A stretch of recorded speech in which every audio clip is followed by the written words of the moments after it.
네, 러시아에 파병된 북한군의 움직임에 대해서는 정보기관마다 또 매체마다 조금씩 다르게 나타나고 있습니다.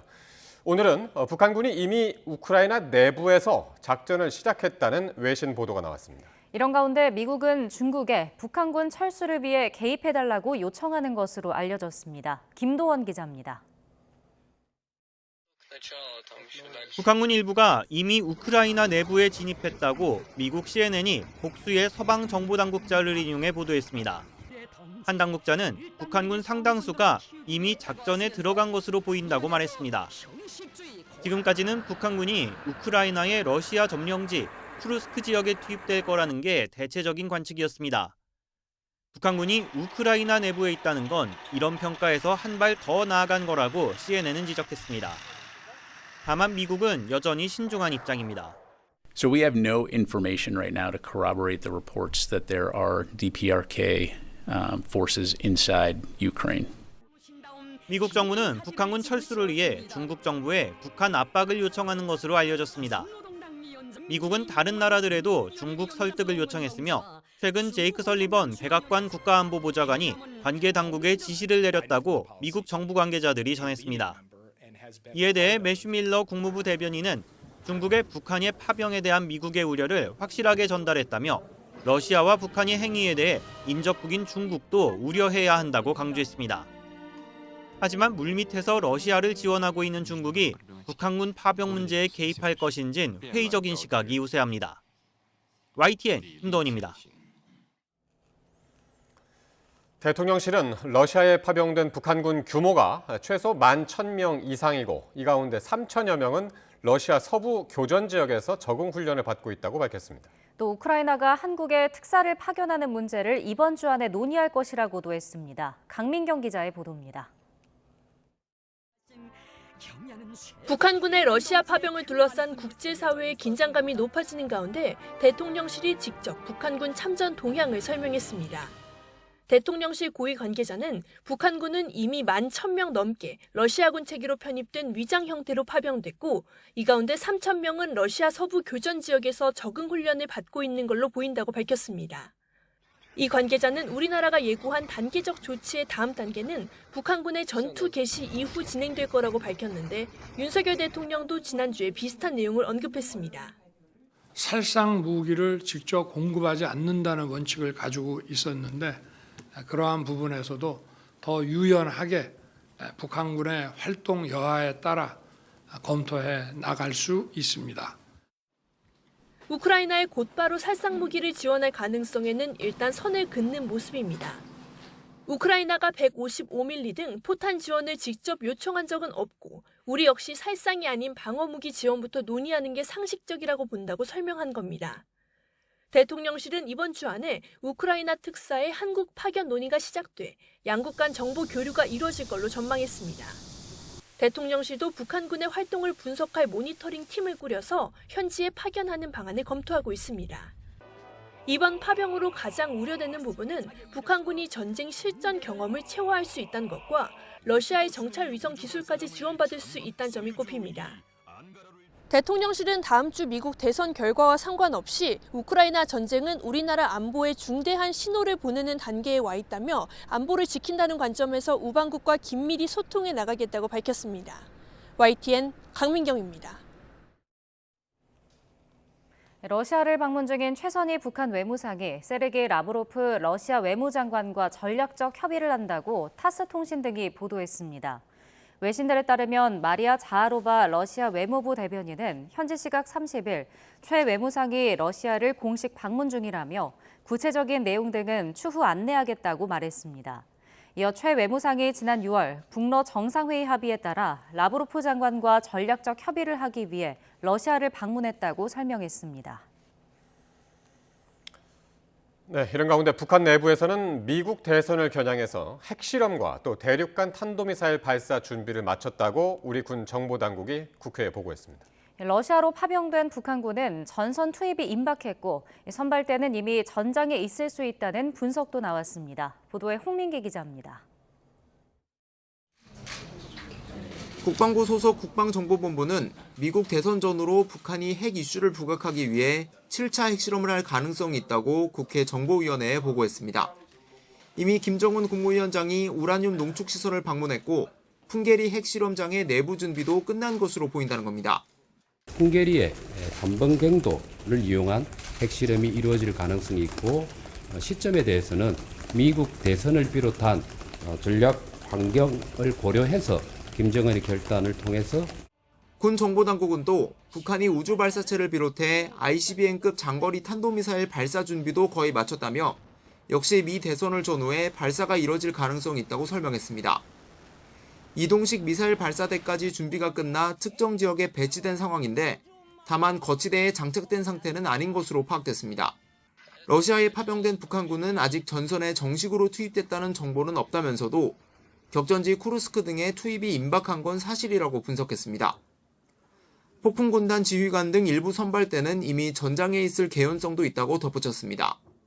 파병 북한군이 우크라이나군과 전투에서 전사했다는 일부 외신 보도는 뒷받침할 만한 정보가 없다고 부연했습니다.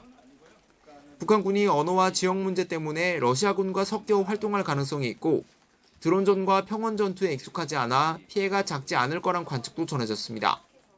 북한도 드론전에 취약할 것이다 라고 하는 것은 너무도 당연한 관측이고 그로 인해서 피해가 발생하지 않을 수 없을 것입니다. 한반도 내에선 북한이 전선 10여 곳에 병력을 늘리고 있는 정황이 보인다며 군사분계선 일대 군사활동을 통한 분쟁 가능성을 주시하고 있다고 군은 보고했습니다. 군은 또 북한의 남한 무인기 평양 침투 주장에는 북한이 수차례 우리 측에 무인기를 보내고도 아무런 해명이나 사과를 하지 않았기 때문에 우리 측도 맞대응보다는 무시하는 것이 낫다는 입장으로 파악됐습니다. YTN 홍민기입니다.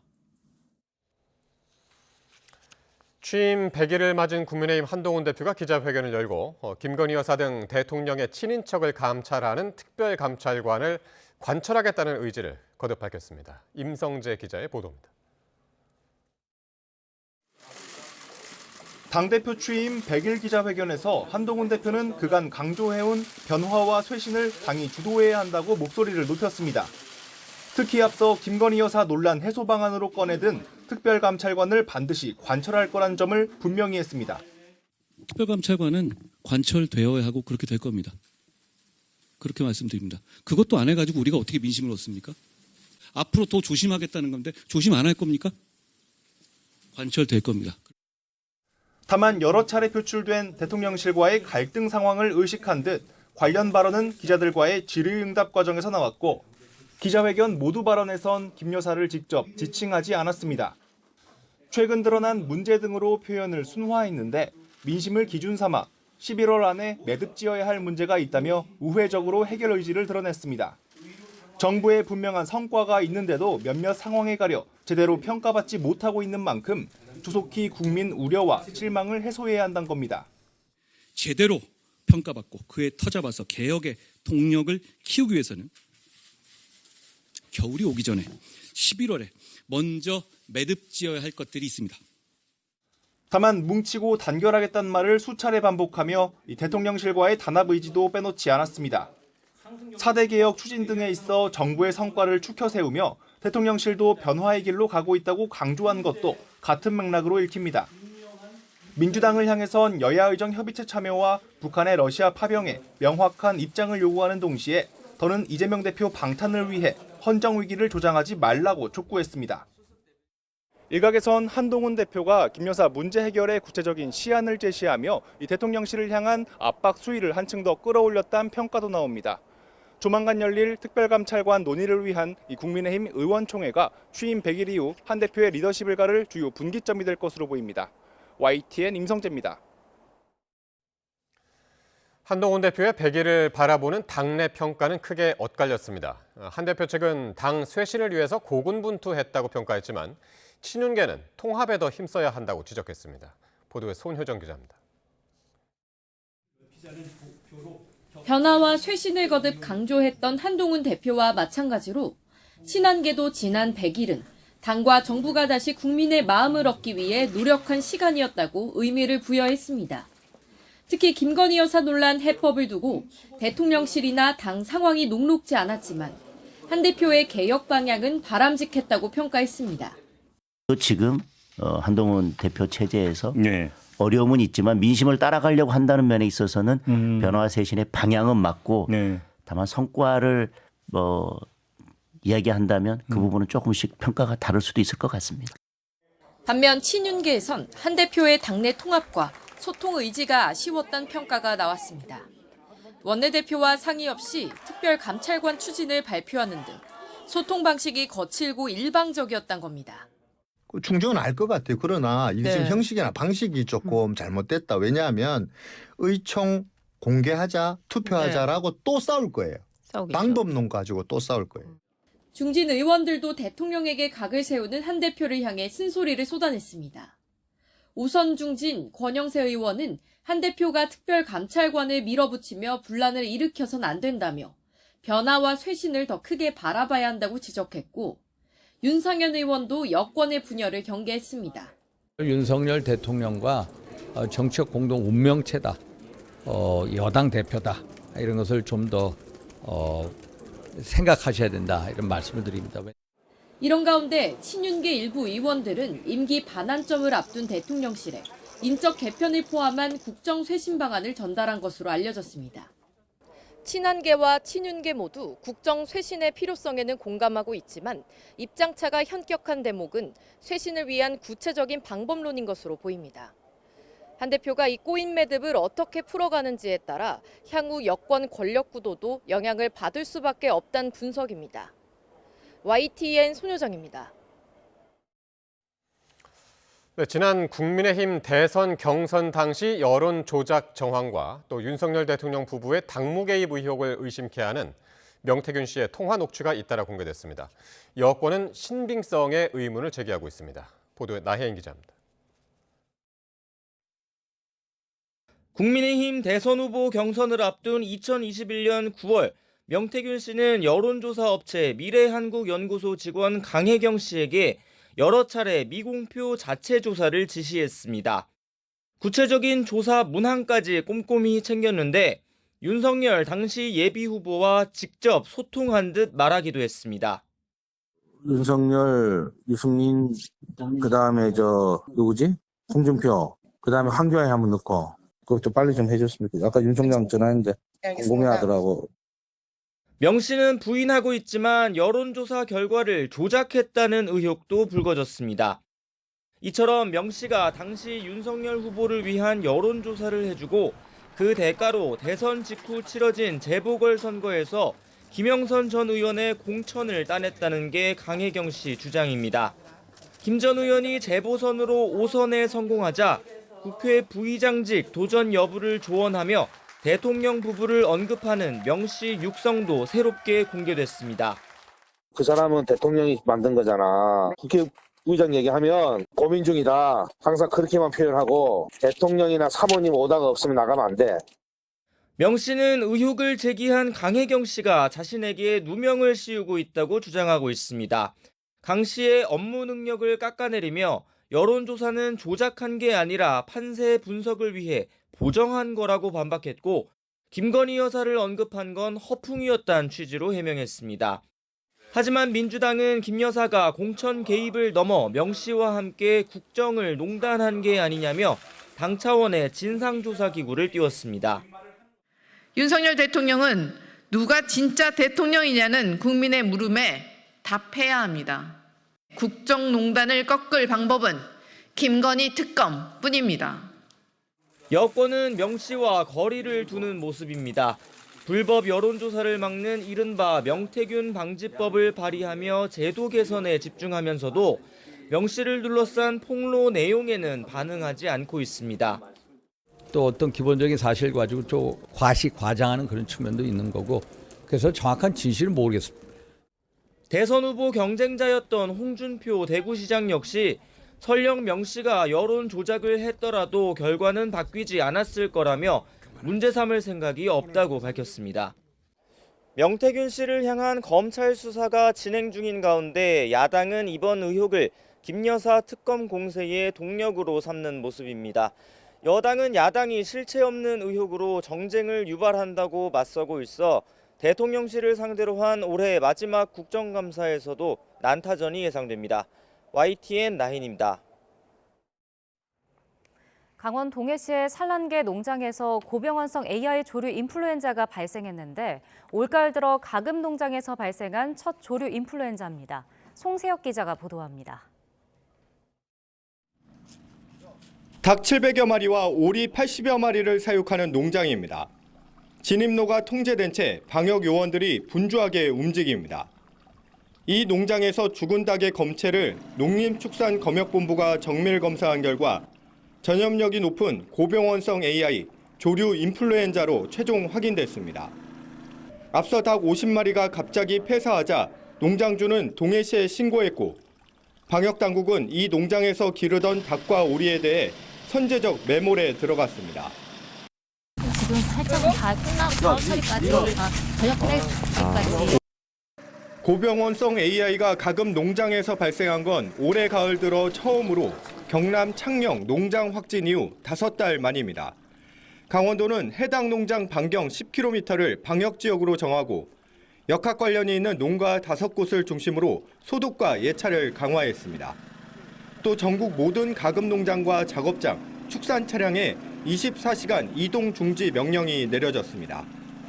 이 방역지역은 농장 207곳에서 가금류 만여 마리를 사육하고 있어 긴장감은 더 높아지고 있습니다. 고병원성 조류 인플루엔자로 인해서 국민 생활과 밀접한 계란 수급에 영향이 없도록 산란계 밀집단지, 대규모 산란계 농장 등의 방역 관리에도 만전을 기해 주시기 바랍니다. 방역당국은 키우던 가금류가 폐사하거나 사료 섭취가 줄어드는 등 의심 증상이 발견되면 즉시 신고해달라고 축산농가에 당부했습니다. YTN 송세혁입니다. 질병관리청이 고병원성 조류 인플루엔자 바이러스가 검출돼 매몰 처분한 강원도 동해시 가금류 농장에 현장 대응 요원을 파견했습니다. 질병청은 조류 인플루엔자 바이러스가 인체에 감염되는 걸 막기 위한 조치로 최근 해외에서 사람을 비롯한 포유동물이 옮는 경우가 많다고 설명했습니다.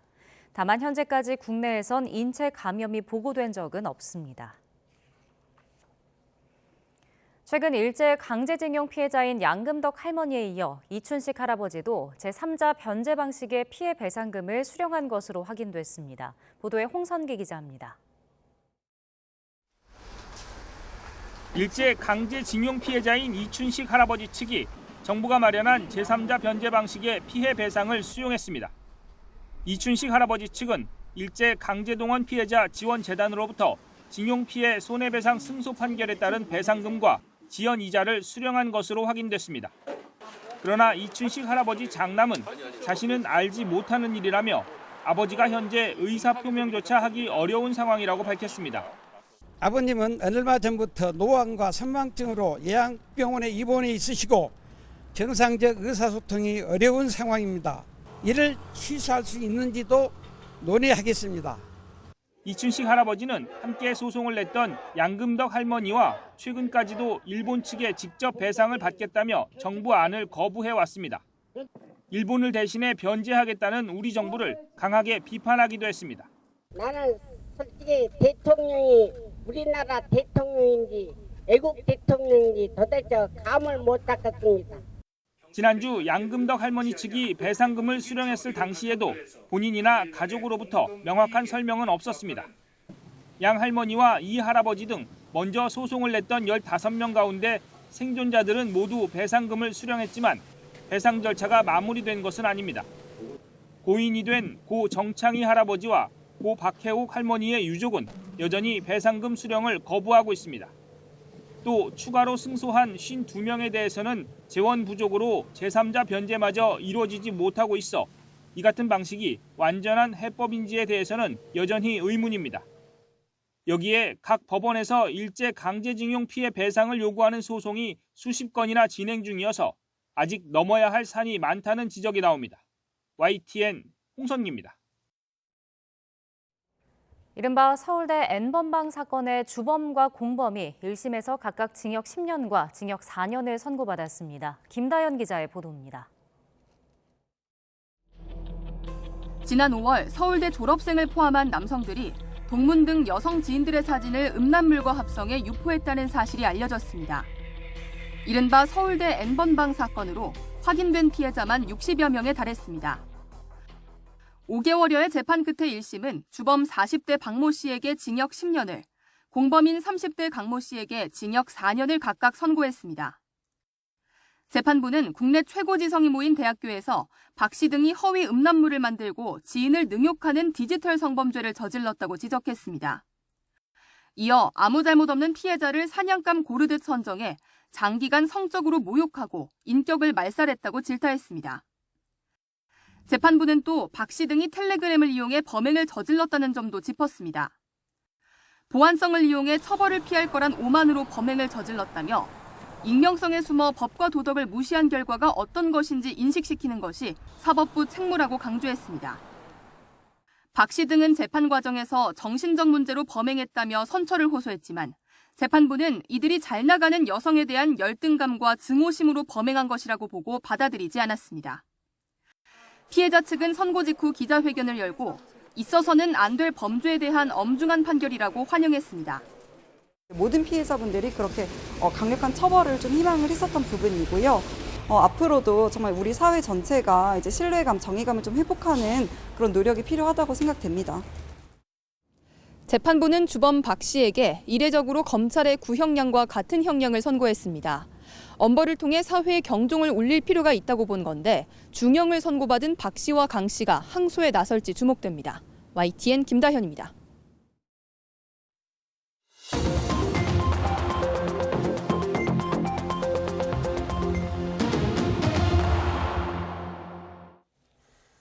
정치권 관심 뉴스 짚어보는 포커스 나이트 시간입니다. 오늘은 정호김 전 새누리당 의원 그리고 신현영 전 민주당 의원과 함께하겠습니다. 두 분 안녕하십니까?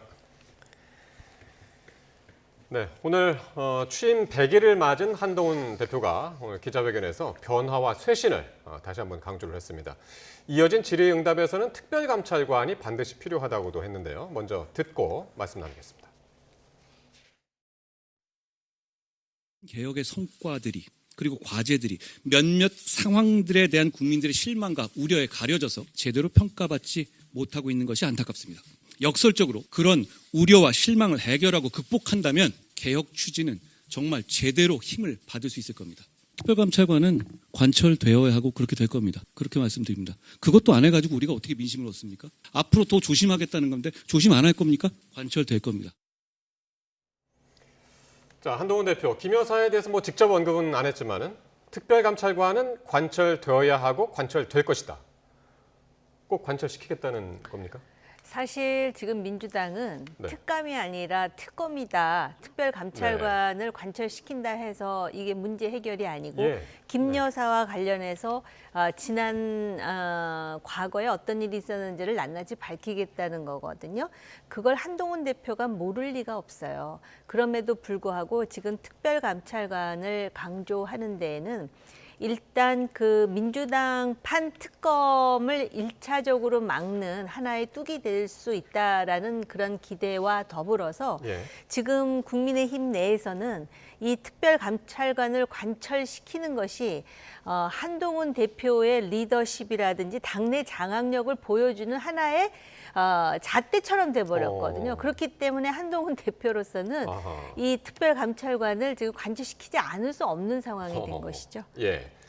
그러니까 지금 말씀은 야당에서는 별로 관심도 없고 안 듣겠지만 일단 여권 안에서는 이거를 관철시키느냐 아니냐가 본인한테는 굉장히 큰 숙제처럼 지금 남아있는 것이라고 지금 말씀하셨는데. 그렇죠. 지금 여당 내에서의 갈등은 예. 친한과 친윤의 갈등인데 특별감찰관을 어떻게 할 것이냐에 대해서는 이견이 있지 않습니까? 네. 그렇기 때문에 조만간에 의원총회가 열릴 것이고 거기서 공개로 하든 비공개로 하든 표결까지 갈 수 있는 지금 상황인데 만약에 이 상황에서 표결까지 가서 관철이 안 된다. 그러면 한동훈의 리더십은 당연히 챌린지 받고 앞으로는 분열과 갈등이 더 심해질 것이고요. 네. 만약에 이렇게 강하게 드라이브를 걸어서 관철을 시킬 수 있다. 그러면 또 이번에 부산 금정에서 22%의 차이를 갖고서는 승리를 한 한동훈의 그런 여당의 리더십이 조금 더 공고해질 수 있다. 그래서 지금의 상황에서는 그 한동훈 대표는 강하게 갈 수밖에 없는 또 기로가 있다. 네. 근데 오늘의 그 회담에서는 그렇게 생각보다는 강력한 메시지를 냈다고 생각되지는 않습니다. 왜냐하면은 강강약약을 주장을 했는데요. 강한 사람한테 강하고 약한 사람한테 약한 그런 보수의 모습을 보여주겠다고 했는데도 불구하고 강한 사람이라고 하면은 지금은 우리가 국민들이 봤을 때는 김건희 여사 그리고 검찰 권력을 갖고 있는 대통령실이거든요. 여기에 얼마나 강하게 대응할 수 있느냐를 가지고 정말 한동훈의 말이 지켜질 건가를 앞으로 지켜보게 될 텐데 과연 그렇게까지 각을 지면서 갈 수 있느냐. 오늘 취임식 당사 앞에서는 상당히 한동훈 대표 물러가라고 또 보수 내 지지자들이 엄청나게 또 시위를 하지 않았습니까? 이것을 극복할 수 있을지 없을지 지난 100일을 보면 사실은 크게 성과가 없었는데 말을 지키고 행동하는 한동훈의 리더십을 이제는 국민들이 기대하는 것이죠. 그래서 이제 조금 전에 말씀하신 것처럼 이 특별감찰관을 가지고 여당 내에서는 이게 의원총회까지 가서 거기서 표결을 할 것이냐 말 것이냐 뭐 이런 얘기까지 이제 분분하게 나왔었는데 어떤 방식으로 이걸 풀어야 된다고 보세요, 정 의원님은? 제가 볼 때는 한동훈 대표가 추구하려고 하는 방향성이 틀린 거는 아니에요. 그런데 그 당내 특히 그 친윤계 의원들을 중심으로 해가지고 방법론에 대해서 맞듣지 않아 하는 것 같아요. 그러면은 입장을 바꾸어서 특감도 안 받겠다. 그럼 특검은 받겠느냐? 그럼 특감도 안 되고 특검도 안 되면 과연 지켜보는 유권자들은 국민의힘의 그런 상황에 대해서 어떤 판단을 할 것인가. 이렇게 보면은 지금 국민의힘에서 한동훈 대표의 입장을 반대하는 사람들도 딱히 대안이 있는 것도 아니고 그냥 친윤계, 친한계 나뉘어져 가지고 갈등이 계속 고조되는 양상만 보이는 것이거든요.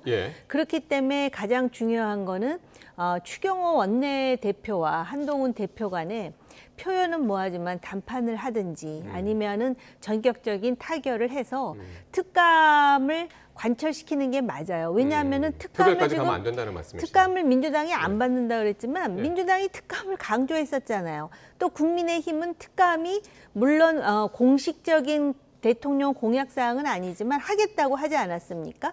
그리고 문재인 정권 때 특감의 부재에 대해서 얼마나 많은 비판을 했습니까? 그러니까 국민의힘에서 할 일은 결국은 지금 특별감찰관과 그다음에 북한인권재단의 이사 추천이 지금 연동되어 있는데 이것을 소위 연동되어야 될 이유가 없는 사안이거든요. 그렇기 때문에 특감을 관철시키고 그다음에 그 민주당으로 하여금 그 북한인권재단의 이사 추천을 그 강조하는 독려하는 이러한 그 방법론을 쓰고 또 이것을 설득하는 것이 한동훈 대표의 과제죠. 알겠습니다. 자, 이런 가운데 지금 이 특별감찰관 제도에 대한 여당 내의 의견이 갈린 것과 마찬가지로 오늘 한동훈 대표 100일에 대한 여당 내의 평가도 또 갈렸습니다. 친윤계 목소리를 한번 직접 듣고 오겠습니다. 지금 한동훈 대표 체제에서 어려움은 있지만 민심을 따라가려고 한다는 면에 있어서는 변화와 쇄신의 방향은 맞고 다만 성과를 이야기한다면 그 부분은 조금씩 평가가 다를 수도 있을 것 같습니다. 대표님 혼자 가시지 말고 함께 가시기를 바라고 통합의 메시지를 내시면서 앞으로 나아가기를 강력히 초선 의원으로서 희망합니다. 분열의 역사 우리 경험 한번 했거든요. 친한계 의원은 어려움은 있지만 변화와 쇄신 방향은 맞다. 결과는 모르겠지만 성과는 모르겠지만 그리고 친윤계에서는 혼자 가지 말고 함께 가자라고 했는데 두 분은 어떻게 평가하십니까? 먼저 신 의원님. 두 분의 말씀이 다 맞죠. 국민의 민심을 따라가면서도 당내에서는 보수의 분열을 하지 않고 통합의 길로 가야 된다는 것이 아마 보수 쪽에서 국민의힘에서는 염원하는 가장 합리적인 방식일 겁니다. 근데 과연 그것이 가능할 것이냐. 국민의 민심을 따라가야 되는데 국민의 민심을 외면하고 돌맞아도 그대로 가겠다는 대통령실과 사실 그들을 뭔가 유인하면서 통합으로 갈 수 있을 것이냐가 한동훈 대표의 지금 딜레마일 텐데요. 그동안의 여러 이벤트들, 뭐 대통령과의 회담이나 여러 방식으로 사실은 같이 가고 싶어하는 한동훈 대표의 마음이 속에 있더라도 실질적으로 본인 마음대로 되지 않거든요. 그리고 원내에 국회의원들이 그렇게 당대표에 대한 지금 지지가 그렇게 공고하지도 않은 상황이기 때문에 결국에는 나는 국민의 민심을 따라갈 수밖에 없다. 그리고 명분을 가지고 합리성을 가지고 나는 정치를 변화할 것이다.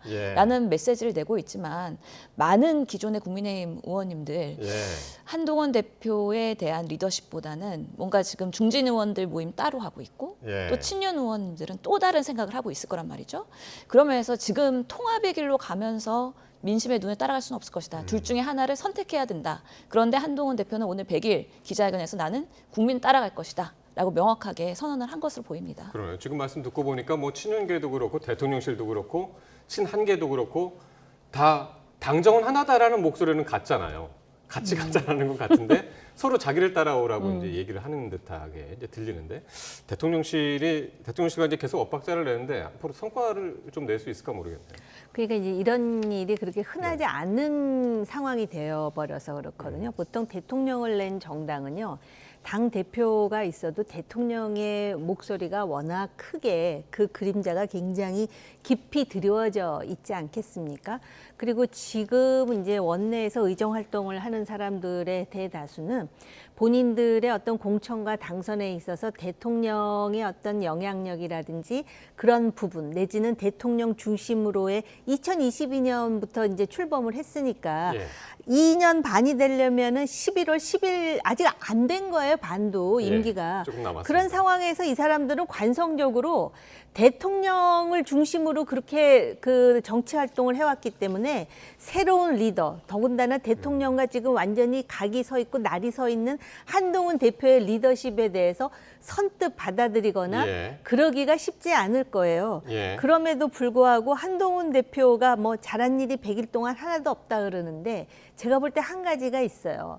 처음에 될 때부터 당내에서 뭐 김옥균 100일 천하 운운하면서 100일도 못 돼서 날아갈 거라 그랬는데 어쨌든 보궐선거에서 선방하고 100일이 넘었는데 오늘 어쨌든 기자회견 하지 않았습니까? 그것만 해도 어쨌든 서바이벌이 된 거지 않습니까?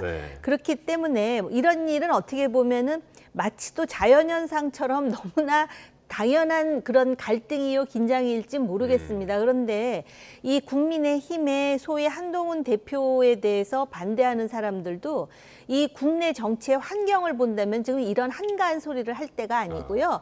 한동훈 대표가 아까도 말씀드렸듯이 방향성은 맞을지 모르지만 과연 자기와 목소리가 다르거나 또는 친윤계라고 일컫는 사람들에 대해서 인내심을 가지고 적극적으로 품으려고 했는가, 넓은 가슴을 가지고 있는가에 대해서는 스스로 성찰할 필요가 있겠죠. 그러니까 정치력을 좀 더 발휘해야 된다는 그렇습니다. 말씀이고요.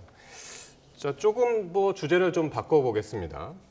오늘 개혁신당의 허은하 대표가 라디오 인터뷰를 했는데 지난 7월에 김건희 여사로부터 전화를 받았다는 사실을 공개를 했습니다.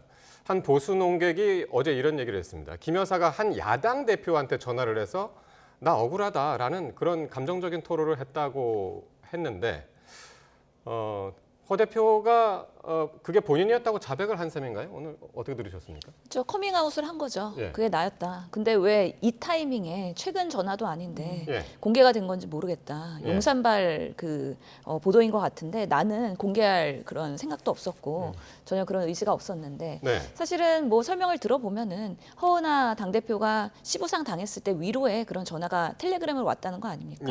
그런 거 보면은 김건희 여사가 사실은 뭐 여러 사람한테 그동안 많이 연락을 했기 때문에 뭐 진중권 씨한테도 연락하고 다양한 뭐 이명수 기자 그렇기 때문에 전화를 좀 쉽게 하는 스타일인 것 같다라는 생각이 드는데 의도는 시부상 때 조문 못 가니까 미안하다라는 위로의 의도였지만 이야기를 하다 보니 길어졌고 시간은 명확하지 않으면 1시간 정도가 됐다고 하는데 아마 그 당시가 한동훈 대표가 김건희 여사가 문자를 보내도 익십을 하고 그런 답답함에 대한 한동훈 대표에 대한 비토가 있는 상황에서 누군가에게는 자기의 마음을 털어놓고 싶었던 것 아닌가라는 생각이 들고요.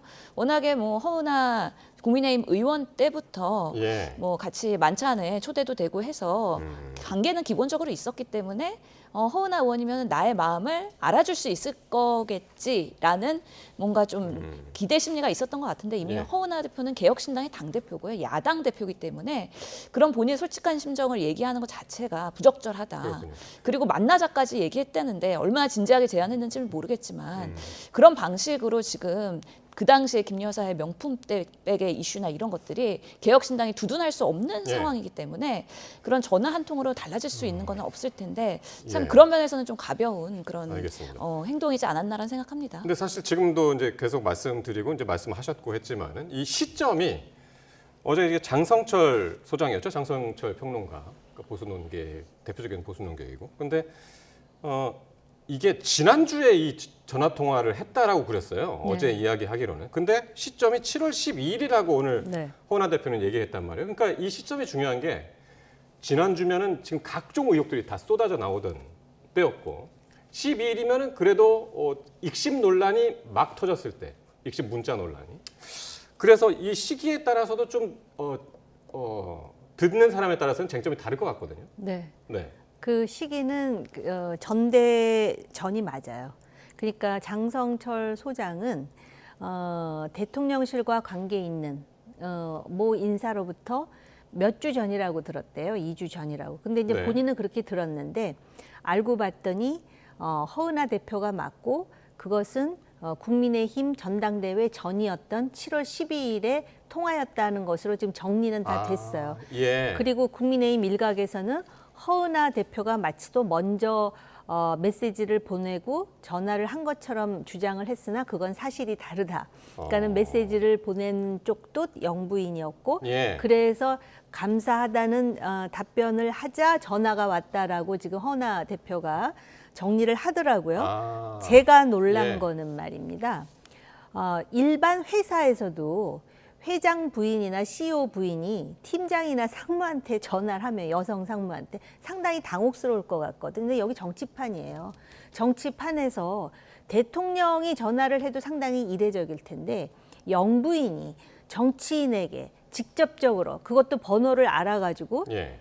제 경험칙상 그런 일은 상상할 수도 없는 일인데 그걸 했다라는 거 아니에요? 예. 근데 지금 이 영부인과 관련한 여러 가지 문제가 본인이 직접 정치인하고 직접 소통하면서 생기는 그래서 사실 나올 필요가 없는 문제들을 계속 양산해왔던 그런 경향이 매우 크거든요. 네. 그래서 놀랐고요.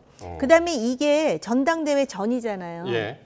전당대회 전에 허은하 대표에게 전화를 했고 그거를 왜 장 소장에게 엊그저께 쓱 그러니까요. 흘려가지고 그랬을까에 대해서 예. 허은하 대표는 이게 모종의 의도가 있는 건 아닐까 본인은 또 그렇게 의심한다는 인터뷰를 하더라고요. 근데 예. 그러면 그때 왜 그랬을까? 익십 논란이 한창일 때 이걸 제 나름대로 해석을 하자면 최근에 그 논란이 되고 있는 명모 씨 있지 않습니까? 명태균 씨.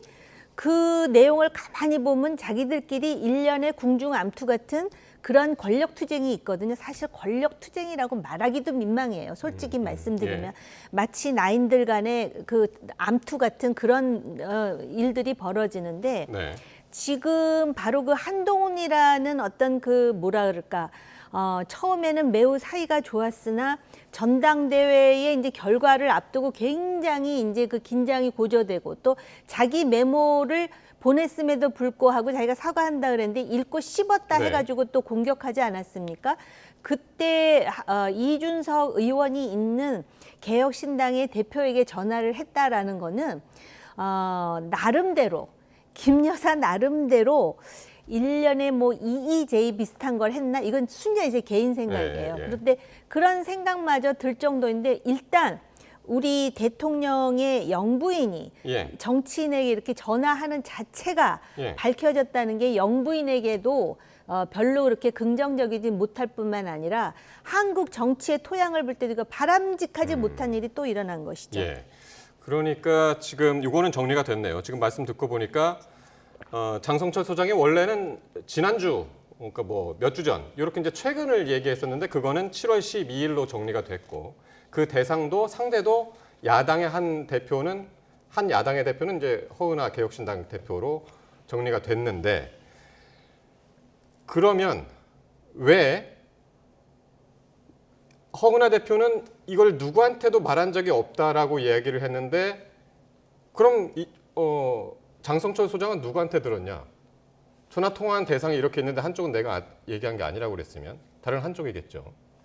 근데 이준석 의원은 대통령실이 흘렸을 가능성을 또 언급을 했는데 그 이유는 뭐라고 보십니까? 그러니까요. 지금 대통령실이 너무 가볍기도 하고 너무 가벼워서 네. 정말 문제가 되고 있는 건데 결국에는 통화한 두 당사자들만 알 수 있는 사실을 어떻게 흘려졌는가. 허은하 의원이 얘기하지 않았으면 허은하 당대표가 얘기 안 했으면 결국엔 김건희 여사가 대통령실 통해서 이렇게 유입이 됐다는 얘기인 건데 그럼 김건희 여사는 결국에는 본인이 막 토로하고 만나자 그랬는데 거절당하고 그렇게 굴욕적인 내용이었다면 왜 내가 개혁신당 당대표랑 통화를 했고 뭐 거기서 토로를 했다는 거를 굳이 대통령실에 흘려갖고 유리한 게 전혀 없는데 왜 그렇게 했을까?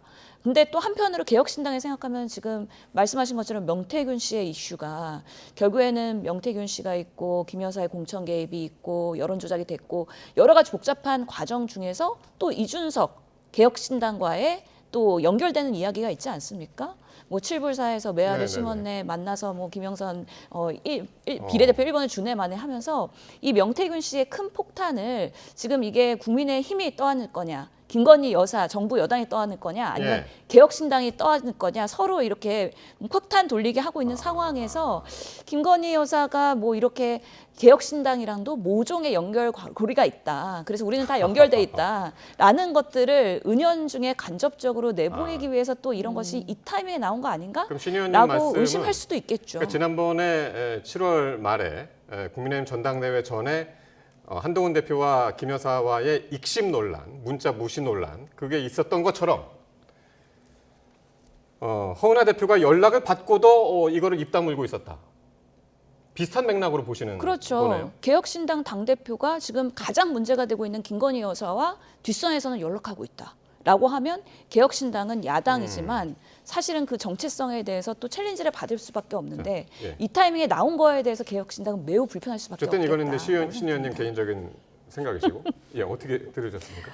아니요. 지금 또 생각해 보니까 그 개인적인 허은하 대표가 또 국민의힘의 대변인도 하고 그랬으니까 개인적인 인연으로 또 뭐 지금 부모상을 시부상을 당했다 하니 위로 전화 정도는 할 수 있을 것 같은데 거기서 끝나질 않고 그 전화 내용 속에 한동훈 대표에 대한 불만을 토로했다라는 내용이 들어가고 그 외의 내용에 대해서도 1시간 정도 뭐 통화를 했다 그러는 것 같아요. 근데 다른 얘기는 지금 안 나오고 있잖아요.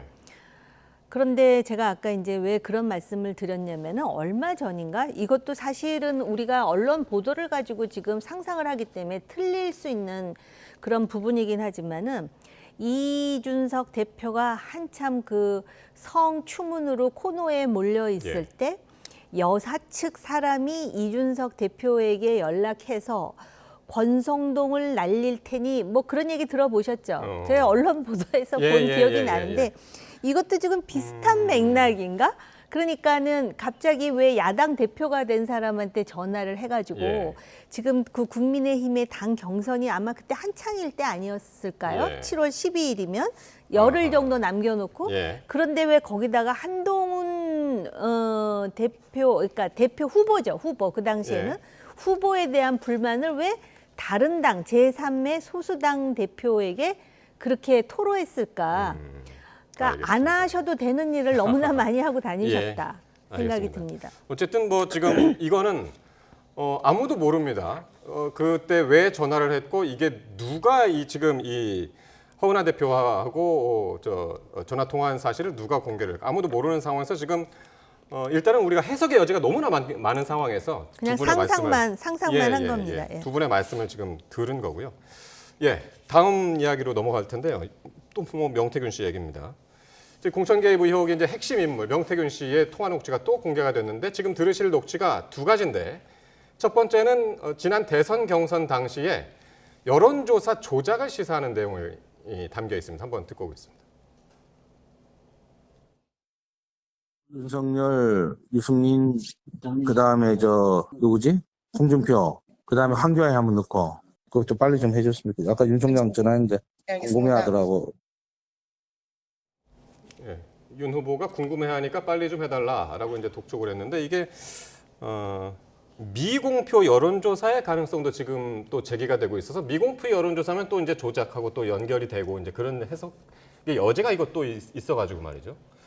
이건 어떻게 들으셨습니까? 예, 지금 뭐 명태균 씨의 노치력이 계속해서 그러니까요. 단독으로 보도가 되고 예. 있는데 정말 소구력이 큽니다. 왜냐하면 네. 나오는 등장 인물들이 너무나도 굵직굵직한 그 보수의 정치인들이거든요. 그래서 모든 기사를 잠식하고 있는 이런 상황인데 사실 정황적으로 봤으면은 이게 윤석열 대통령 후보 시절에 있었던 일 아닙니까? 결국에는 이 여론조사의 그 추이나 이런 것들은 그 선거의 전략을 짜는데 매우 중요하기 때문에 네. 사실 후보자 입장에서는 내가 지금 잘하고 있나? 그래서 지지율이 올라가고 있나? 아니면 나는 누구를 견제해야 되지? 어느 지역을 조금 더 보완해야 되지? 네. 이런 것들에 대한 위크 포인트 그리고 예. 강한 포인트를 여론조사를 통해 가지고 전략을 세울 수밖에 없기 때문에 이런 미공개 시기에도 그렇고 계속해서 여론조사 결과를 가져다 준 이 명태균 씨가 얼마나 고마웠을까 그리고 의지가 됐을까 한번 상상을 해봅니다. 그런 면에서 비용을 받지 않고서라도 매번 궁금하다고 빨리 갖다 줘. 그러면은 뭐 과장된 거지만 2,000샘플 만들어서 가져오고 이런 방식으로 해서 지금 실제보다는 윤석열 후보가 지지율이 잘 나오는 걸 보면서 스스로도 위안을 받았을 것 같다는 생각이 들고요. 네. 이런 방식으로의 그 관계들이 모종에서 계속 뭔가 연합이 됐기 때문에 네. 결국에 당선 이후에 그것의 대가로 인해 가지고 뭔가 불공정한 방식으로의 공천 개입이나 그런 것들이 있을 수밖에 없지 않았나. 네. 결국에는 김 여사가 네. 선물을 줄 수밖에 없는 그런 상황이 되지 않았나라는 생각 듭니다. 그러니까 당초에 이제 명태균 씨는 이제 미공표 여론조사는 윤 대통령, 윤 후보 당시에 한테 보고한 적이 없다 이제 이렇게 얘기를 했습니다만 이게 거짓말이죠. 어떻게 보시나요? 이게 그 조작된 여론조사를 활용했다는 그런 의혹까지 이어질 수 있는지. 지금 명태균이라는 사람은 네. 그 강혜경이라는 그 김영선 전 의원의 강혜경 전 의원의 그 회계 책임자와 더불어서 지금 정치자금법 위반으로 수사를 받고 법의 처벌을 받을 가능성이 굉장히 높아진 상황입니다. 네. 이런 상황에서 지금 저 녹취록은 명태균으로부터 나오는 게 아니라 바로 그 강혜경 씨로부터 나오는 것 같습니다. 그렇죠. 왜냐하면은 저게 나오면은 명태균이라는 사람이 자기가 설명을 하거나 또는 반박을 하더라고요. 그런 걸로 봐서는 그런데 지금 명태균이라는 사람의 의도는 무엇이냐면은 계속 또 그 소위 이제 언론과 그 인터뷰를 하면서 대통령이라든지 영부인과 관련한 사실을 지금 하루에도 한두 개씩 터뜨릴 뿐만 아니라 심지어는 내가 검찰 수사를 받게 되면은 가만히 있지 않겠다라는 식으로 누군가를 협박하는데 저는 협박 대상이 대통령 부부인 것 같다는 생각이 듭니다. 그러니까 자신이 지금 정치자금법 위반으로 코너에 몰려 있는 상황에서 지금 본인이 지금 한 것으로 의심이 되는 공천 개입이라든지 또는 지금 말씀하신 여론 조작이라든지 또 지금 우리가 얘기는 안 했지만 창원 산당과 관련해서 무슨 일이 있었는지 이런 것이 공개가 되면은 이것이 여사의 어떤 그 당무 개입이라든지 국정농단과 연결될 수 있다는 그 가능성을 굉장히 높여주는 그런 의심을 지금 사게 만드는 시나리오를 우리가 상상하지 않을 수가 없습니다. 그래서 지금 그런 식으로 아주 위험한 지금 그 도박을 하고 있고 심지어는 제가 그 요새 이 언론 보도 내용을 보면은 그 와중에 이재명 대표는 왜 나를 안 찾나 뭐 이런 소리까지 했다는 거예요. 명태균이라는 사람이. 그러니까 이 사람이 지금 정치적으로 엄청난 일을 벌이고 있다라는 생각이 들고요. 이것과 관련해 가지고 이거는 은폐도 될 수가 없고 이미 지난주에도 말씀드렸지만 뚜껑이 이미 열려 있는 상태예요. 이거 다시 덮기가 쉽지 않습니다. 그렇다면은 전공법 외에는 대안이 없습니다. 알겠습니다.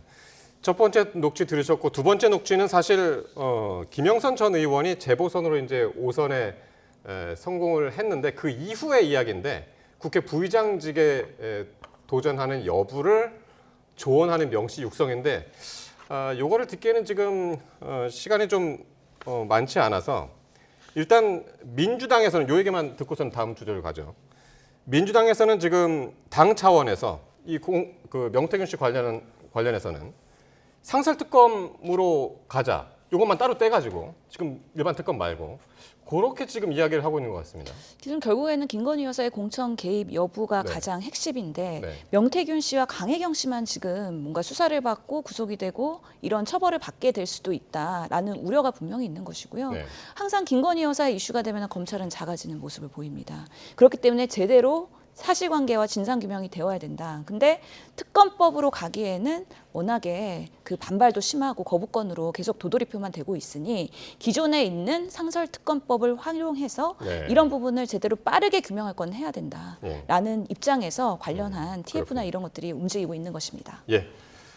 자, 그리고 오늘 이재명 대표가 한동훈 대표를 향해서 시급한 현안을 처리하자면서 또 2차 여야 대표 회담을 거듭 촉구를 했습니다. 이 대표의 발언 듣고 오겠습니다. 한동훈 대표님께 다시 한번 공개적으로 말씀드립니다. 제가 전에 행사장에서도 저번 주 안으로 한번 만나서 얘기를 합시다. 가능하면 그렇게 하자 이렇게 말씀하셨는데 지금 비서실장들을 통해서 협의를 하기로 했는데 소식이 없습니다. 지금 민생 현장이 너무 어렵습니다. 정치적 현안들도 쌓여 있지 않습니까? 입장이 난처한 건 이해합니다. 그럼에도 불구하고 여야의 대표들이 만나서 논의해야 합니다. 예. 요즘 연일 회담 요구를 합니다. 정례화 얘기도 뭐 계속해서 정례적으로 만날 수도 있다라는 얘기도 했었고 오늘 다시 요구를 했는데 그럼 왜 자꾸 이렇게 계속 요구를 하는 거죠? 지금 여야가 그 민생 공통 공약 협약식을 했습니다. 네. 그렇기 때문에 싸울 땐 싸우더라도 할 일은 하자. 네. 왜냐면은 벌써 올해도 2달밖에 남지 않았습니다. 네. 배춧값은 비싸갖고 여전히 김장을 못하고 있습니다. 결국에는 2024년도에 22대 국회가 무엇을 했냐라는 비판에 양쪽에 한동훈 대표도 이재명 대표도 자유롭지 못하다. 그렇다면 우리가 남은 2달 동안에 성과도 내야 되고 사실 정부 예산도 넘어와서 이제는 예산 심의를 적극적으로 해야 될 타이밍인데 예. 이런 갈등의 고리에서는 해결될 수 있는 게 없기 때문에 네. 양쪽 다 대선 주자고 예. 다음에 차기 정권을 준비한다면은 성과를 내면서 서로 상호 또 협력을 해야 될 거는 하자라는 좀 알겠습니다. 그런 이재명 대표의 목소리인 싸울 거죠. 땐 싸우더라도 민생을 위해서 만나자라고 이제 말씀하시고 있고요. 근데 한 대표는 사실 지난번에 2차 회담 제안을 받았을 때 3시간 만에 즉각적으로 대답을 했단 말이에요. 근데 지금 확답이 없습니다. 계속 미루고 있는데 그 이유는 뭘까요? 지금 보시다시피 뭔가 당에서 자신이 그런 어떤 그 당 장악력을 보여줄 때 야당 대표를 만나서도 자기 목소리를 낼 수가 있는데 지금 당장 야당 대표를 만나면 아마 특검을 상당히 압박하고 들어올 것 같습니다. 그러면서 네. 회담을 정례화하자라는 거는 결국은 이제 한동훈 대표의 회담 정례화를 통해서 윤석열 대통령 고립화를 통해서 궁극적으로는 윤석열 대통령은 탄핵으로 한동훈 대표는 배신자로 해서 프레임을 씌우겠다라는 본인은 11월 15일과 25일에 1심 재판 사법 리스크가 여전히 있는 상황에서 가장 그 자신을 위한 방탄의 완결판은 빨리 이 상황에서 대권을 확보하는 거라고 생각하지 않겠습니까? 그러다 보니까는 그 한때 여권에 있는 정치 중진들도 만나고 하면서 지금 제스처를 쓰는 건데 흥미로운 거는 지금 여당의 약자가 이렇게 많음에도 불구하고 그 반사이익을 다 받지 못한다라는 것입니다. 그래서 어떻게 보면은 여론과 민심이 정말 엄중하다라는 걸 여야가 동시에 물론 여당이 더 많이 인식해야 되지만 지금 그런 시점이라고 생각합니다. 예. 그러니까 대권 주자로서의 면모도 보이고 앞으로 이제 얼마 남지 않은 사법 재판, 사법 리스크의 무마용 뭐 이런 식으로도 지금 해석이 되는 와중에 지금 말씀하신 대로 윤여준 보수의 원로 이분을 오늘 또 만났단 말이에요.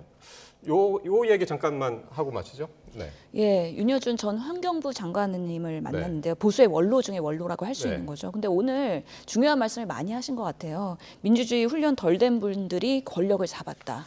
경제가 너무 힘들다.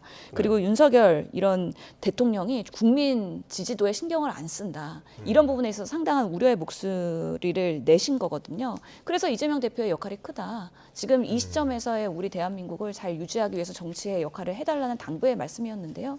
결국에는 이재명 대표도 말씀하신 것처럼 이 정부 여당이 잘 못할 때 그 실책에 의해서 반사이익이 민주당 지지자로 올라가면 좋을 텐데 지금 그렇지 않고 답보 상태에 있는 거에 대한 타개를 위해서는 결국엔 중도 외연 확장을 해야 되는 거고 실제로 우리 당 지지 말고도 전체적인 대한민국의 국민을 보면서 걸어가야 되는 이재명 대표의 숙제들을 하나하나 해결하기 위해서 오히려 보수의 원로들 만나면서 지금의 그런 정치적 혼탁함을 해결하려는 또 돌파구로 생각하시는 것 같습니다. 일각에서는 이렇게도 표현을 하더라고요. 이제 산토끼 공략에 나섰다. 집토끼는 이제 됐고. 이분들이 과연 국민의힘의 집토끼일까? 아주 합리적인 분들이에요. 그리고 쓴소리도 하시는데 윤여준 전 환경부 장관은 문재인 후보를 지지했던 적도 있었고요. 김종인 비대위원장은 민주당에서 왜 총선 또 압승까지는 아니지만 승리로 이끄신 분이고 이상돈 중대 교수도 또 한때는 이제 안철수 대표가 그 제3당 할 때 같이 하고 그러지 않았습니까? 다 좋아요. 그리고 이 사람들이 어떤 중도를 대변하는 인물이고 사실은 한국 정치에 있어서 적합한 시점에서 또 그런 쓴소리를 하는 걸 인정을 하는데요. 민주주의 훈련이 덜 된 사람들에 대한 비판을 이분들이 하셨다 그러는데 아마 국민의힘을 지칭하는 것 같아요. 근데 이분들이 정말 한국 정치에 대해서 너무 잘 아는 분들이 그 1인 체제 하에 민주당에 대해서는 한마디도 못한 것에 대해서는 저는 깊은 유감으로 민주주의를 생각한다면은 1인 치하에 지금 한 사람 중심으로 돌아가는 그 민주당에 대해서도 쓴소리를 해야 어른다운 거 아닐까요? 그러시군요. 일각에서는 이제 세 분 모두 이제 보수 원로라고 그러는데 보수 원로는 아니고 이제 그 중간 지역? 보수 원로이신 적도 중도죠. 있었죠. 근데 민주주의의 훈련이 덜 됐다는 거는 정치의 경험이 부족하다 해서 대통령과 아마 한동훈 대표를 지칭하는 걸 수도 있겠다라는 생각이 듭니다. 정치의 경험과 민주주의의 경험은 다르죠. 알겠습니다. 두 분 말씀 오늘 잘 들었습니다. 정호김 전 새누리당 의원, 신현영 전 민주당 의원이었습니다. 고맙습니다.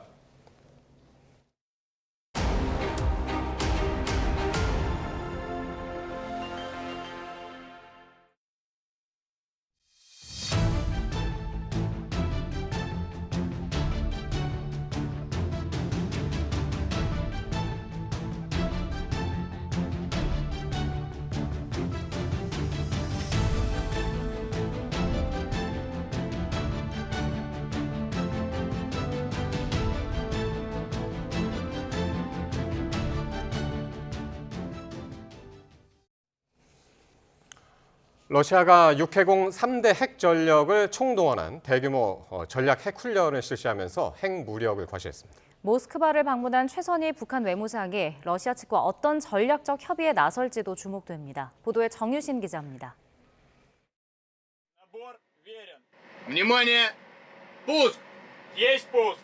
러시아 북서부 기지에서 야르스 대륙간 탄도미사일이 발사됩니다. 잠수함에서는 시네바 탄도미사일을, Tu-95 전략 폭격기는 장거리 순항 미사일을 시험 발사했습니다. 현지 시간 29일 러시아군이 예정대로 대규모 전략핵 훈련에 나섰습니다. 특히 이번 훈련은 지상과 해상, 공중 발사 미사일로 구성된 3대 핵 전력을 모두 동원해 눈길을 끌었습니다. в ходе которой будут отработаны задачи нанесения массированного ядерного удара стратегическими наступательными силами. 러시아 국방부는 모든 미사일이 지정된 목표물에 도달했다고 주장했습니다. 이번 전략핵 훈련을 명령한 푸틴 대통령은 군비 경쟁에 나설 생각이 없다면서도 필요한 수준으로 핵 능력을 유지할 것이라고 강조했습니다. современные и постоянно готовые к боевому применению стратегические силы. Будем и дальше совершенствовать все их компоненты. 북한군 파병으로 국제 정세가 긴박하게 돌아가면서 러시아를 방문한 최선희 북한 외무상의 행보에도 관심이 쏠립니다. 최 외무상의 모스크바 방문은 올해 들어 세 번째로 지난 1월 공식 방문 때는 푸틴 대통령과 면담한 바 있습니다. 이번 방문과 관련해 크렘린궁은 푸틴 대통령과 최 외무상의 면담 일정은 없다고 밝혔습니다. 최 외무상은 세르게이 라브로프 외무장관 등 러시아 고위 당국자와 만나 북한군 추가 파병이나 유엔 안보리 대응 등을 논의할 것으로 관측됩니다. YTN 정유신입니다. 네, 러시아에 파병된 북한군이 이미 전투에 투입됐다는 관측이 나오는 가운데 우크라이나군이 한국말을 배우는 것으로 보이는 영상이 공개됐습니다. 리투아니아 현지 매체는 우크라이나군이 한국어를 익히고 있다며 북한군에게 항복을 권유하는 문장을 반복해서 외우고 있는 영상을 공개했습니다.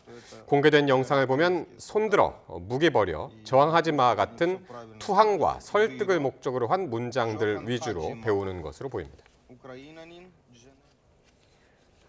납북자 가족단체가 내일 대북전단을 공개 살포하겠다고 밝힌 가운데 반대 집회도 예고돼 충돌이 우려됩니다. 납북자 가족 모임은 내일 오전 10시 경기도 파주시 국립 6.25 전쟁 납북자 기념관 앞에서 한국인과 일본인 납북 피해자들의 이름과 사진 등이 실린 전단 5만 장을 북한으로 날려보낼 예정이라고 밝혔습니다.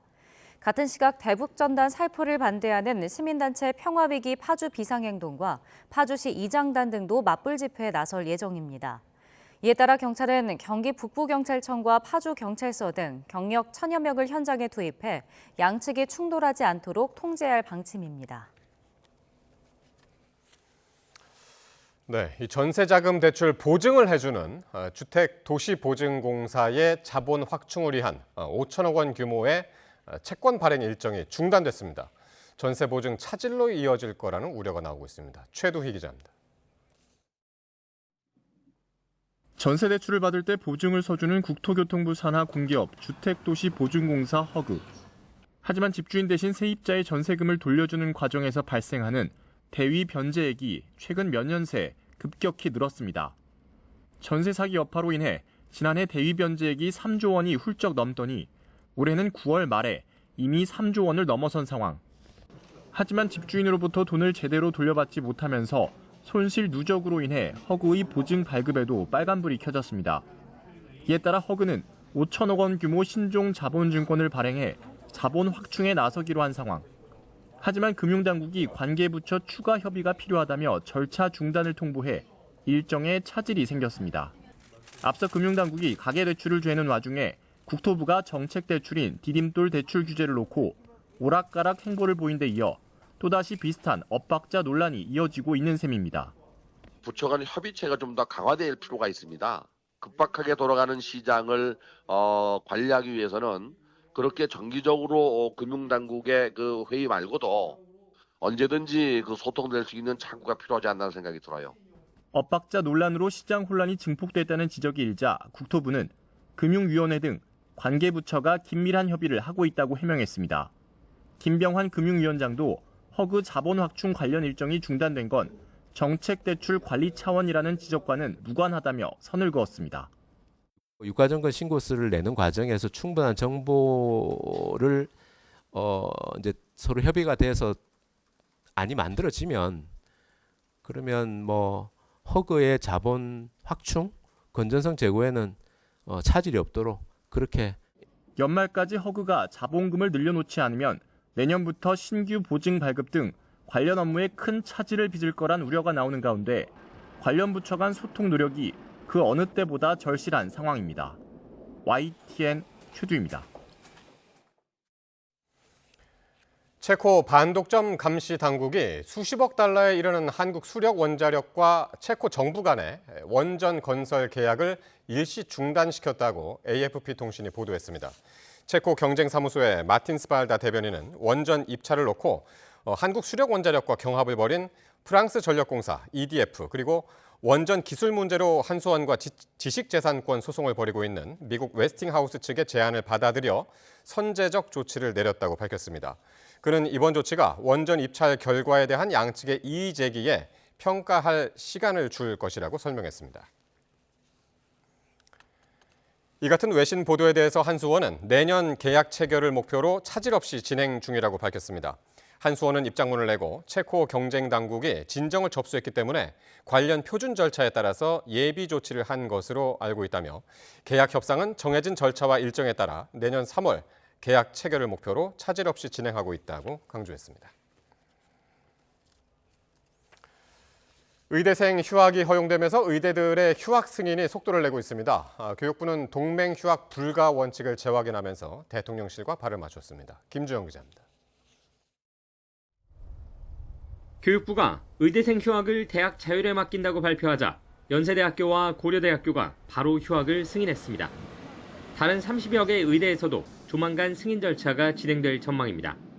정부가 한 발 물러선 것 아니냐는 지적이 나오자 대통령실은 동맹 휴학을 허용한 게 아니라며 강경한 입장을 밝혔습니다. 의료계를 달래고 의대생들을 복귀시키려던 교육부로서는 곤혹스러울 수밖에 없는 상황입니다. 이에 교육부는 자율 승인을 강조하던 전날과 달리 이번 조치가 휴학 승인 절차를 간소화한 것일 뿐 동맹 휴학이 안 된다는 입장에는 변화가 없다는 점을 강조했습니다. 다만 학생들 진술로만 사실상 동맹 휴학 여부를 가려내기 어려운 만큼 의대생들이 낸 휴학계는 대부분 승인될 것으로 전망됩니다. 이에 당장 눈 가리고 아웅한다는 지적이 나오자 교육부는 각 대학에 책임을 넘겼습니다. 대학을 신뢰한다며 제출된 휴학계와 학생 의사가 일치되지 않는다면 대학이 알아서 판단할 수 있다고 본다는 겁니다. 사실 대학 입장에서는 휴학을 승인한다 해도 내년에 돌아올 학생들과 신입생 교육을 어떻게 함께 할지가 고민입니다. 교육부는 6년 과정을 최대 1년까지 줄이는 방안에 대해 이 역시 교육 과정을 어떻게 짤지는 대학의 자율이라고 강조했습니다. 결국 대통령실도 교육부도 의대생 휴학과 관련해 사실상 달라진 것이 없다는 입장이어서 의료계와의 간극을 줄이기는 여전히 어려워 보입니다. YTN 김주영입니다. 학교를 마치고 집으로 돌아가던 초등학생이 아파트 단지 인도에서 후진하던 폐기물 수거 차량에 치여 숨졌습니다. 보도에 나현호 기자입니다. 아파트 단지 안으로 5톤에 달하는 생활 폐기물 수거 차량이 들어옵니다. 차량을 돌려서 분리수거장 방향으로 후진하는데 그대로 뒤에 있던 초등학생을 치워버립니다. 하굣길에 아파트 단지 인도를 지나던 초등학생은 크게 다쳤고 결국 숨졌습니다. 귀가하던 초등학교 1학년 A양이 사고를 당한 건 대낮인 오후 1시 20분쯤입니다. 생활 폐기물 수거 차량 운전자는 차량 뒤에 있던 아이를 발견하지 못했다고 경찰에 진술한 것으로 알려졌습니다. 들어와서 후진으로 가서 실컷 내가 가는 거예요. 후진하라 그랬던 거예요. 걸렸다고 써갖고 있더라. 주민이 다니는 인도 위로 차량이 올라서서 후진하는 동안 차량 밖에서 주변을 살피는 작업자도 없었습니다. 뒤쪽에서 아이가 정상적으로 이제 집을 가기 위해서 걸어오고 있는 인도인데 그 차량이 후진하면서 역가를 해버린 거예요. 경찰은 운전자를 교통사고 처리 특례법상 치사 혐의로 입건해 사고 경위를 파악하고 있습니다. YTN 나연호입니다. 김밥이 동날만큼 성황리에 종료된 경북 김천의 첫 김밥축제. 김천은 김밥 천국이란 오해를 역이용해서 인구 13만 도시에 관광객 10만 명을 끌어들였습니다. 김천 김밥축제에 영감을 받은 한 누리꾼은 재미있는 지역 축제 아이디어를 쏟아내기도 했습니다. 화성 외계인, 공주 무도회, 고향 고양이, 진주 주얼리 축제에 이어 의정부 부대찌개, 천안 호두과자처럼 지역 유명 음식을 내세운 축제도 있고요. 또 고성 샤우팅, 수원 워터, 성남 분노 축제 등 이렇게 지명을 재해석한 기발한 제안도 있습니다. 이 가운데 실제 열리고 있는 축제도 있는데요. 경기도 의정부시의 17번째 부대찌개 축제는 오는 주말부터 이틀간 부대찌개 거리에서 열린다고 합니다. 하늘은 푸르고 단풍이 울긋불긋 물드는 계절, 때마침 10월의 마지막 주는 문화가 있는 날 주간입니다. 전국 곳곳에서 펼쳐지는 다양한 축제와 문화 행사는 지역문화진흥원 블로그와 홈페이지에서 확인할 수 있는데요. 국립자연휴양림은 입장료 면제, 전국 도서관에선 대출 도서 2배라고 하니까 1년 중 가장 풍성한 주간 보내시기 바랍니다. 네, 제주도 한라산에서 첫 단풍이 시작됐는데 기상 관측 이래 가장 늦은 단풍입니다. 단풍이 절정에 이른 설악산 역시 지각 단풍인데요. 화면 함께 보시죠. 네, 푸른 나무 사이로 울긋불긋 화사한 옷을 갈아입은 단풍나무가 눈에 띕니다. 어제 기상청에서 촬영한 제주도 한라산의 첫 단풍 사진인데요. 촬영 당시 제주도에는 비가 조금 내리는 흐린 날씨였고 기온은 영상 12도 정도로 쌀쌀함이 감돌았습니다. 첫 단풍은 산 정상에서 아래로 20% 정도가 물들었을 때를 말하는데요. 제주도 한라산에서는 1991년 관측 이래 33년 만에 가장 늦게 첫 단풍이 관측됐습니다. 지난해보다는 19일, 예년보다는 15일이 늦은 기록입니다. 올해는 늦더위로 전국 대부분에서 단풍이 늦게 시작됐는데요. 제주도는 올가을 폭염과 열대야 등 역대급 더위 기록을 남겼는데 이 단풍 역시 역대 가장 늦은 기록을 세웠습니다. 올해 한라산의 단풍은 1991년 관측 이래 가장 늦게 시작이 됐고요. 보통 한라산의 단풍은 10월 16일쯤 첫 단풍이 시작돼 10월 말에 절정에 달하지만 올해는 절정 시기에 첫 단풍이 시작되었습니다. 네, 지난 21일 첫 단풍이 시작된 설악산도 산의 80%가량이 단풍으로 물들며 뒤늦은 단풍 절정기를 맞았습니다. 북한산을 비롯한 내륙에서도 첫 단풍이 시작됐는데요. 올해는 늦더위와 변덕스러운 가을 날씨로 단풍이 예전처럼 고운 색을 내지 못하고 있습니다. 서울에서는 송월동 기상관측소에 있는 단풍나무 관측 표준목이 20% 이상 물들어야 공식 첫 단풍으로 보는데 10월 말인 지금도 시작되지 않았습니다. 좀처럼 속도를 내지 못하는 단풍 전선, 기후위기가 그대로 투영되는 모습이라 무척이나 걱정스럽습니다.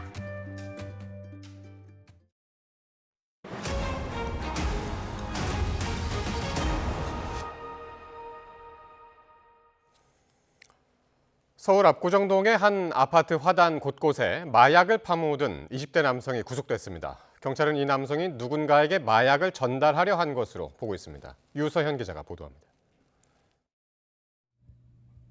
아침 7시 서울 압구정동에 있는 아파트입니다. 모자를 뒤집어 쓴 남성이 주차장을 가로질러 화단 쪽으로 가더니 쭈그려 앉습니다.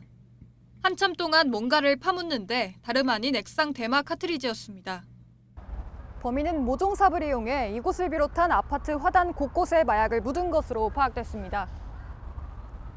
마침 조기 축구를 가던 주민의 신고를 받고 출동한 경찰은 화단에서 배회하던 20대 남성 A씨를 체포했습니다. CCTV를 확인한 경찰이 아파트 화단을 수색했더니 이곳저곳에 풍선과 절연 테이프 등으로 감싼 액상 대마 카트리지 10여 개가 묻혀 있었습니다. 경찰분들이 팔 때는 내가 후라시를 비춰주고 그렇게 했어요. 이 까만 비닐 테이프 이걸로 이제 칭칭 쌓이더라고요. 물 한 방울도 안 들어가고요. A씨는 마약을 땅에 묻어놓으면 구매자가 찾아가는 이른바 묻드랍 수법으로 범행을 저질렀습니다. 걱정은 되죠. 그런 어마어마한 마약의 양이 우리 아파트에 갖다 놓다니 걱정은 되는데 일단은 잡았으니까. 검거 당시 A씨는 동공이 풀리고 어눌한 상태였던 것으로 전해졌는데 간이 검사에서는 음성이 나왔습니다. 경찰은 A씨를 마약 운반 혐의로 구속하고 국립과학수사연구원에 마약류 정밀 검사를 의뢰했습니다. 또 마약 운반을 지시한 윗선에 대해서도 수사하고 있습니다. 경찰은 이와 함께 신고자에 대해 포상금 지급과 감사장 수여를 검토하고 있습니다. YTN 유서연입니다. 경기도 지역 고등학교에서 시험 문제가 유출됐다는 의혹이 제기돼 경찰이 수사에 나섰습니다. 경기 분당경찰서는 경기 성남시 분당구에 있는 A 학원 관계자들을 업무방해 혐의로 입건해 수사하고 있습니다. 학교 근처에 있는 B 고등학교는 지난 4일 2학년을 대상으로 수학 과목 중간고사를 진행했는데 시험 문제 상당수가 학원에서 냈던 시험 대비용 연습 문제와 비슷하다는 의혹이 제기됐습니다. 이후 B 고등학교는 학원이 제공한 문제가 실제 시험 문제와 유사하다고 판단해 경찰에 수사를 의뢰한 뒤 재시험을 진행했습니다. 30대의 절반 이상이 결혼을 안 한 것으로 나타났습니다. 통계청 집계를 보면 18살 이상 내국인 4,294만여 명 가운데 미혼 인구가 1,267만여 명으로 29.5%를 차지했는데 30대 미혼율이 51.3%였습니다. 시도별로 보면 서울의 미혼율이 62.8%로 가장 높았고 세종이 34.4%로 가장 낮았습니다. 이창용 한국은행 총재는 이제 우리나라도 일부 동남아시아 국가처럼 학교에서 한 과목 정도는 영어로 수업을 하는 방안을 검토할 때라고 말했습니다. 이 총재는 서강대학교 멘토링 센터가 초청한 특별 강연에서 IMF와 같은 국제기구에서 한국인이 뛰어난 능력에도 불구하고 고위직에 오르지 못하는 가장 큰 이유가 영어 구사력 때문이라면서 미래 세대가 국제 무대에서 역량을 마음껏 펼칠 수 있도록 도울 필요가 있다며 이같이 제안했습니다. 스페인에 하루 만에 한 달치 폭우가 쏟아지면서 60여 명이 숨지는 등 피해가 속출했습니다. 외신들에 따르면 스페인 동부와 남부에 내린 폭우로 도로가 침수되고 인명피해도 잇따랐습니다. 발렌시아 구조당국은 현지 시간 30일 오전까지 63명이 사망한 것으로 집계됐다고 밝혔습니다. 카스티아 라만차 주에서 6명, 발렌시아 주에서는 1명이 실종된 것으로 전해졌습니다. 스페인 기상청은 이 같은 피해가 하루 만에 한 달치가 넘는 엄청난 양의 폭우가 내리면서 발생했으며 특히 안달루시아 지역에서는 10월 한 달 동안 내릴 비의 4배나 되는 양이 하루 만에 쏟아졌다고 밝혔습니다.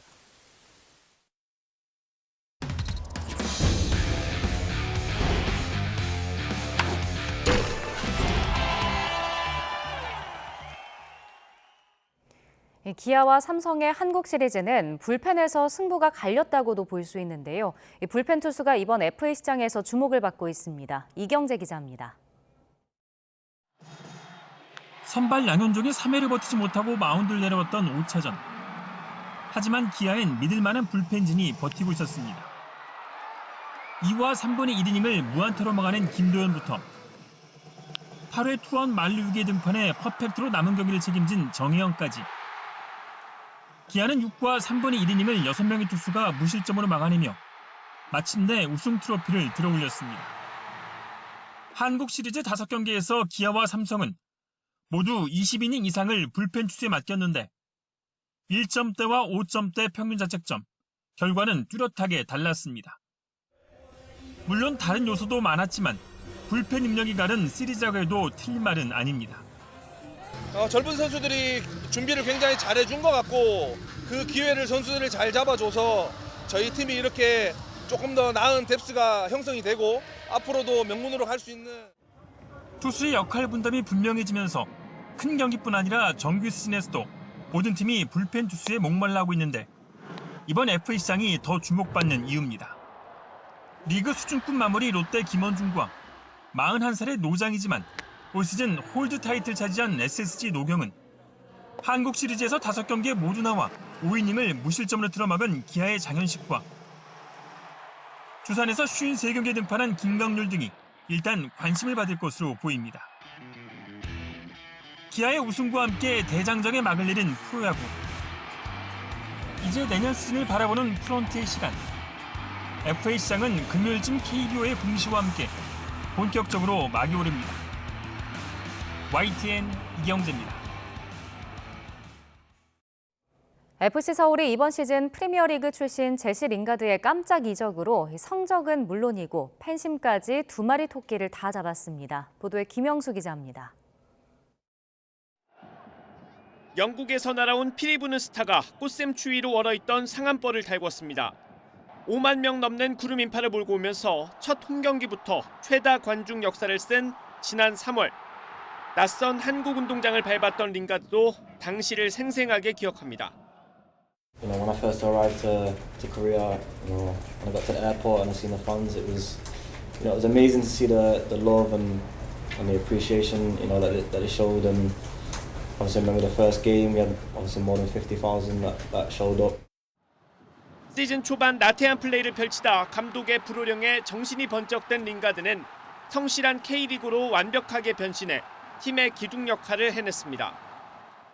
처음에는 되게 저도 좀 거리감을 두고 생각을 했었는데 지금은 선수를 이끄는 그런 모습들이 한국 사람 같고. FC 서울은 5년 만에 상위 스플릿에 올랐고 동시에 팬심까지 잡으며 링가드 효과를 톡톡히 봤습니다. 이번 시즌 12개 구단 중에 가장 많은 관중 43만 4천여 명을 동원해 단일 시즌 최다를 기록했는데 남은 2개 홈경기에서 50만 명을 넘어설지 관심입니다. 입장권으로만 지난해보다 10억 원의 초과 수익이 예상됩니다. 제시 선수가 합류하면서 팀에게도 상당히 좋은 영향력을 준 것도 있지만 또 팬들에게도 아마 큰 영향력을 많이 준 것 같아서. 서울이 흥행을 이끌면서 K리그 역시 지난해보다 빨리 300만 관중을 돌파했습니다. 그렇다 보니까 어떤 흥미 요소나 선수들의 어떤 힘을 받는 것들은 많이 없었거든요. FC 서울이 K리그를 주도해 나간 대표 구단으로서의 어떤 자긍심이지 않나라는 생각이 듭니다. 사상 첫 50만 관중을 향해 힘차게 달려가는 서울은 토요일 저녁 아시아 챔피언스리그 출전권을 놓고 포항과 양보할 수 없는 일전을 치릅니다. YTN 김영수입니다. 외국인 선수 빅토리아가 혼자 37점을 올린 여자 프로배구 IBK 기업은행이 풀세트 접전 끝에 정관장을 3대2로 이겼습니다. 빅토리아는 53.13%의 높은 공격 성공률로 두 팀 통틀어 가장 많은 37점을 올렸고 정관장의 두 외국인 선수 메가와 부키리치는 각각 30%대 공격 성공률에 그쳤습니다. 남자부에선 한국전력이 미들블로커 신영석과 전진선의 높이를 앞세워 블로킹 득점만 17점을 올리면서 우리카드를 세트스코어 3대1로 꺾고 창단 이후 처음으로 개막 3연승을 달렸습니다. 여자 프로농구 BNK가 개인 통산 최다 득점인 27점을 기록한 안혜지의 활약을 앞세워 홈 개막전을 승리로 장식했습니다. BNK는 부산에서 열린 홈 경기에서 우승 후보 가운데 하나인 삼성생명을 69대 64로 꺾었습니다. 안혜지는 3점슛 5개를 포함해 27점을 올리며 개인 통산 최다 득점을 기록했고 올 시즌 BNK로 이적한 김소니아는 17득점과 리바운드 10개, 더블더블로 팀 승리에 힘을 보탰습니다.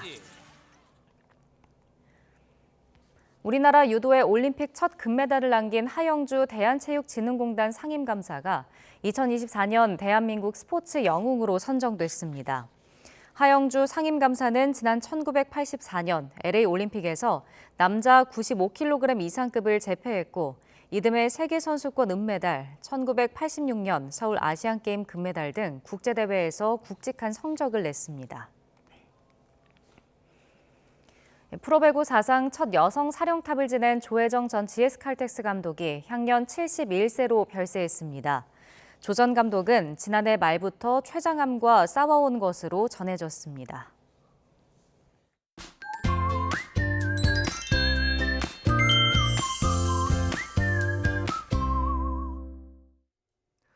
오늘 오후에도 온화함이 감돌며 깊어가는 가을을 만끽하기 좋았습니다. 다만 일교차가 크게 벌어진 점이 아쉬웠는데요. 내일도 서울 낮 기온이 22도까지 오르는 등 오늘과 비슷해 온화하겠지만 아침, 저녁에는 날이 무척 쌀쌀하겠습니다. 큰 일교차에 건강 잃지 않도록 각별히 주의해 주시기 바랍니다. 내일도 하늘 자체는 대체로 맑겠습니다. 다만 오전까지 내륙 곳곳에 안개가 매우 짙게 끼는 가운데 인천과 경기 남부, 충남은 종일 초미세먼지 농도가 짙게 나타나겠고 서울과 경기 북부에도 오전까지 공기가 탁한 곳이 있겠습니다. 또 남해안과 제주도를 중심으로 바람이 강하게 불며 너울성 파도도 높게 일겠습니다. 해안가 안전사고에 각별히 유의해 주시기 바랍니다. 내일 아침 기온은 서울이 11도, 대전 10도, 광주 11도, 대구 10도로 오늘과 비슷하겠고 낮 기온도 서울이 22도, 대전 22도, 광주 23도, 부산 24도로 오늘과 비슷한 수준을 보이겠습니다. 모레부터 주말 사이 태풍 콩레이가 남긴 비구름의 영향으로 제주도와 남부지방을 중심으로 비바람이 불겠고 특히 제주도를 중심으로 많은 비가 쏟아질 전망입니다. 날씨 정보였습니다. YTN 뉴스나이트 수요일 순서 모두 마칩니다. 시청해주신 여러분 고맙습니다.